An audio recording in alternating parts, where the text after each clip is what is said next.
بسم اللہ والصلاة والسلام علی رسول اللہ اما بعد۔ صفحہ نمبر ہے 230، آیت نمبر ہے 2 اور 3۔ اعوذ باللہ من الشیطان الرجیم، بسم اللہ الرحمن الرحیم۔ هو الذی خلقکم من طین ثم قضى اجلا واجل مسمى عنده ثم انتم تمترون وهو الله في السماوات وفي الأرض يعلم سركم وجهركم ويعلم ما تكسبون۔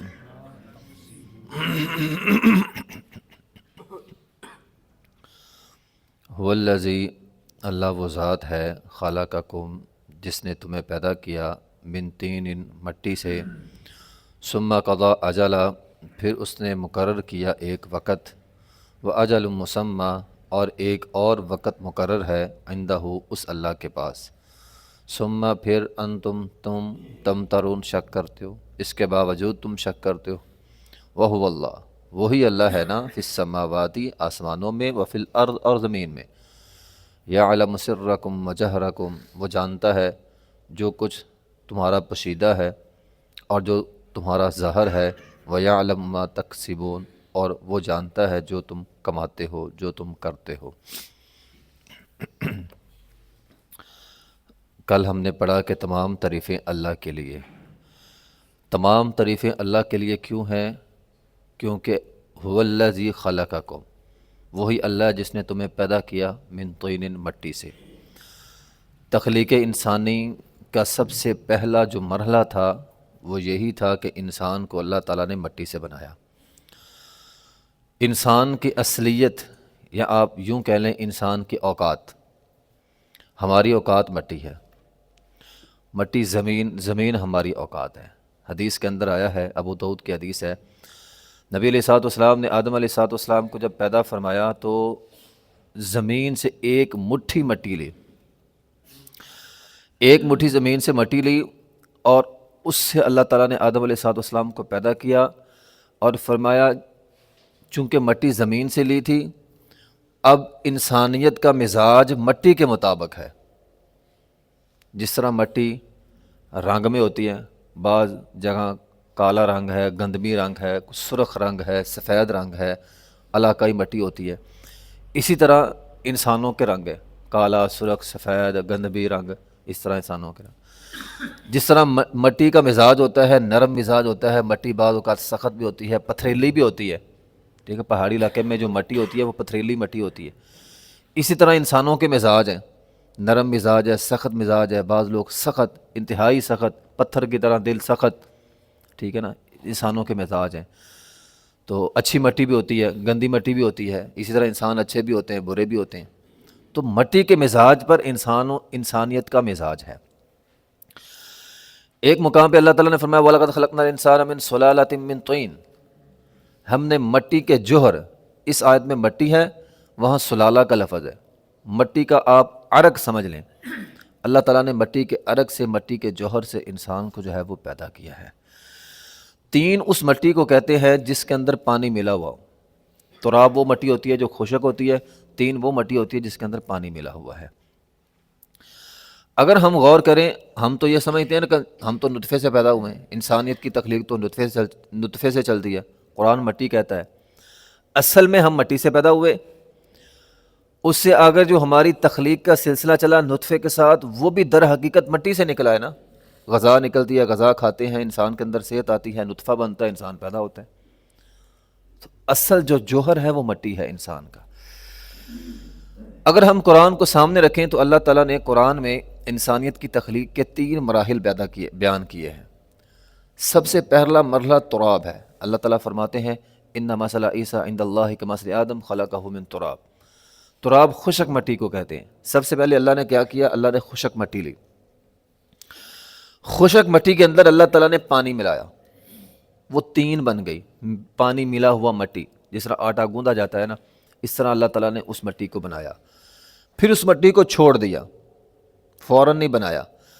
قرآن کے اندر آتا ہے من سلال من حمأ مسنون۔ حمأ مسنون کہتے ہیں جس طرح وہ ٹھکریاں ہوتی ہیں نا بنی ہوئی، تو خشک مٹی، پانی ملایا، گوندا، اس کو رکھ دیا، وہ خشک ہو گئی تھوڑی سی، پھر اللہ تعالیٰ نے اس کے ساتھ جو ہے وہ انسانیت کی تخلیق فرمائی جائے، اس سے انسان بن گیا۔ انسان بننے کے بعد اللہ تعالیٰ نے مٹی سے انسانیت کی غذا پیدا کی، اس سے آگے پھر انسان کا نطفہ بنا، اور آگے اللہ تعالیٰ نے قرآن کے ایک مقام پہ فرمایا ہے ہم نے ثم خلقنا النطفہ، پھر آگے ہم نے انسان کو نطفے سے پیدا کیا۔ پہلے نطفہ ہوتا ہے، پھر فرمایا علاقہ، علاقہ یعنی جمع ہوا، پہلے خون ہوتا ہے، پھر جمع ہوا، جم جاتا ہے، فخلقنا العلقۃ مضغہ، پھر آگے مضغہ بن جاتا ہے، یعنی وہ ایک لوتھڑا سا بن جاتا ہے، ٹھیک ہے نا، وخلقنا المضغۃ عظاما، پھر اس لوتھڑے کے اوپر ہڈیاں چڑھتی ہیں، اور پھر ہڈیوں کے اوپر ماس چڑھتا ہے اور انسان بن جاتا ہے۔ یہ ہے انسان کی تخلیق۔ اللہ اکبر۔ ثم قضا، پھر فیصلہ کیا، قضا کہتے ہیں فیصلے کو، تقدیر کو بھی قضا کہتے ہیں، اجلاً ایک مدت کا، یعنی اللہ تعالیٰ نے انسان کے لیے ایک مدت مقرر کر دی، وَأَجَلٌ مُّسَمًّى عِندَهُ، اور ایک مدت اللہ کے پاس ہے۔ دو دفعہ اجل آیا ہے، پہلا اجل موت ہے، انسان کو اللہ تعالیٰ نے بنایا، ماں کے پیٹ میں انسان ہوتا ہے، 4 مہینے کا روح آتی ہے، اسی وقت اس کا اجل لکھ دیا جاتا ہے، اس کی موت لکھ دی جاتی ہے۔ جیسے ہی روح انسان کے ماں کے پیٹ میں گئی، وہ جو لوتھڑا تھا ہڈیاں بن گیا، اس کے اوپر ماس چڑھ گیا، 4 مہینے کا حمل ہوا، روح آ گئی، ساتھ ہی اس کی موت کا فرمان بھی آ گیا کہ اس نے اتنے سانس جا کر دنیا میں لینے ہیں، اتنا اتنا کھانا ہے، اتنا اتنا پینا ہے، وہیں پر لکھ دیا گیا۔ یہ تو ہماری ہرس، ہوس، لالچ ہے کہ وہ لکھا ہوا حاصل کرنے کے لیے ہم ناجائز طریقے استعمال کرتے ہیں۔ ملنا وہی ہے، کھانا وہی ہے جو لکھا ہوا ہے، اپنے لکھے ہوئے سے ہم ایک گھونٹ بھی اضافی نہیں لے سکتے۔ تو جب لکھا ہوا کھانا ہے، لکھا ہوا پینا ہے، تو پھر انسان کو حلال ذریعے استعمال کرنے چاہیے۔ تو بہرحال اللہ تعالیٰ نے وہاں پہ اجل لکھ دی، موت کا وقت لکھ دیا، ایک اجل وہ ہے۔ وہ اجل مسمن عندہ، ایک اجل اللہ کے پاس ہے، یعنی قیامت کا دن، اس کا اللہ کو پتہ ہے، وہ اللہ نے رکھا ہوا اپنے پاس، کب قیامت آئے گی وہ اللہ تعالیٰ کو پتہ ہے۔ تو اللہ تعالیٰ فرماتے ہیں اگلی بات، ثم انتم تمترون، پھر شک کس بات کا ہے؟ ایک اجل کو مانتے ہو، دوسری اجل کا انکار کیوں؟ اب موت کو سب مانتے ہیں۔ میں نے تو ایک تحقیق پڑھی تھی، اللہ اس زمین پہ اللہ کے منکر ہیں، ایسے انسان ہیں جو اللہ کی ذات کے ہی منکر ہیں، جو کہتے ہیں کائنات خود بخود بن گئی، دھماکہ ہوگا، سارا کچھ خود بخود ہو رہا ہے، یعنی اللہ کی ذات کے منکر ہیں۔ لیکن اس پوری کائنات میں آج تک کوئی بھی موت کا منکر نہیں آیا۔ موت کو سب نے مانا ہے، روح نکل جاتی ہے جسم سے، بندہ مر جاتا ہے، اس کو سب مانتے ہیں۔ تو اللہ تعالیٰ فرماتے ہیں اتنی بڑی حقیقت، ایک موت کو سارے مان رہے ہیں، ایک اجل کو سارے مان رہے ہیں، دوسری اجل کا انکار کیوں؟ اس مٹی کے اوپر زندگی ہے، سب مانتے ہیں، مٹی کے نیچے بھی ایک جہان ہے، عالم برزخ ہے، اس کا انکار کیوں؟ اس کے بعد پھر اللہ تعالیٰ دوبارہ اٹھائے گا۔ قرآن میں بہت سارے مقامات پہ اللہ تعالیٰ نے فرمایا تمہاری تخلیق ہم نے ایک نطفے سے کی ہے، ہم دوبارہ اٹھانے پر قادر ہیں۔ تو شک کس بات کا؟ جس رب نے اب مٹی سے پیدا کیا ہے، وہ رب دوبارہ مٹی سے نہیں نکال سکتا۔ وہ جی بندہ مر گیا، ہڈیاں ختم ہو گئی، سارا کچھ ختم ہو گیا، تو پہلے کیا تھا؟ تیرا وجود کچھ بھی نہیں تھا۔ جس رب نے پہلے تجھے مٹی سے غذا بنائی، غذا سے انسان بنایا، نطفہ بنایا، تجھے انسان بنا دیا، وہ رب دوبارہ اٹھانے پر بھی قادر ہے۔ ثم انتم تمترون، شک کس بات کا ہے؟ تو گویا اس آیت کا خلاصہ یہ ہے محترم بھائیوں، دیکھو انسان کے اندر کیا ہے، ہاتھ ہے، پاؤں ہیں، آنکھیں ہیں، کان ہے، سر ہے، یہ چیزیں تو شاید مل سکتی ہیں کسی سے بھی، لیکن یہ ساری چیزیں جمع کر کے ہم ایک انسان نہیں بنا سکتے۔ اتنی ترقی ہو گئی ہے، ہر چیز شاید بن جائے، لیکن یہ ساری چیزیں جمع کر کے بھی انسان نہیں بنے گا۔ آپ اس میں روح نہیں ڈال سکتے پوری انسانیت مل کے۔ تو اللہ تعالیٰ نے انسان کو بنایا ہے، اللہ تعالیٰ نے انسان کی تخلیق کی ہے، اللہ کا شکر ادا کرنا چاہیے، اور یاد رکھنا چاہیے ایک موت آئے گی اور ایک قیامت آئے گی۔ موت آئے گی، دنیا سے ختم ہو جانا ہے، قیامت آئے گی، پھر حساب دینا ہے۔ ثم انتم تمترون، ہمیں کسی بھی لمحے شک میں نہیں، جو ہوگا سو دیکھا جائے گا، یہ جملہ غلط ہے، انسان کو اپنی فکر کرنی چاہیے۔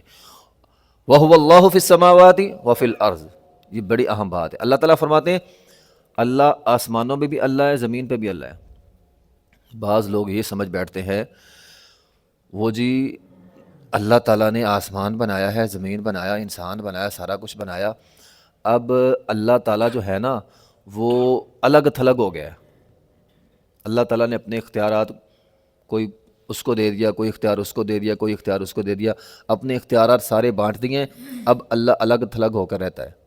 ایسی بات نہیں ہے۔ اللہ تعالیٰ فرماتے ہیں اللہ آسمان میں بھی الہ ہے، زمین میں بھی الہ ہے، اپنے اختیارات کا مالک ہے۔ یعلم سرکم وجہرکم ویعلم ما تکسبون، وہ ہر چیز کو جانتا ہے، تمہارے اندر کیا ہے جانتا ہے، تمہارے باہر کیا ہے جانتا ہے، تم کیا کرتے ہو وہ بھی جانتا ہے۔ تو اللہ تعالیٰ ہر چیز کا خالق ہے۔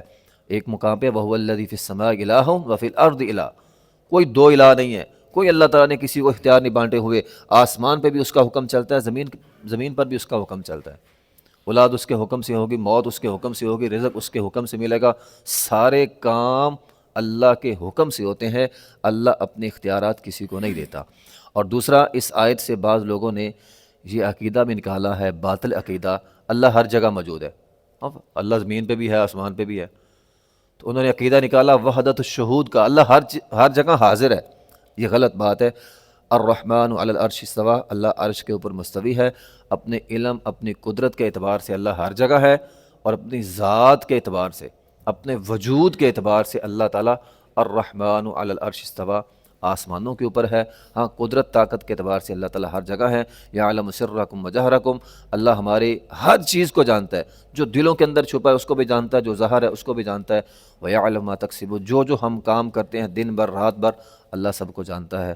وآخر دعوانا الحمد للہ رب العالمین۔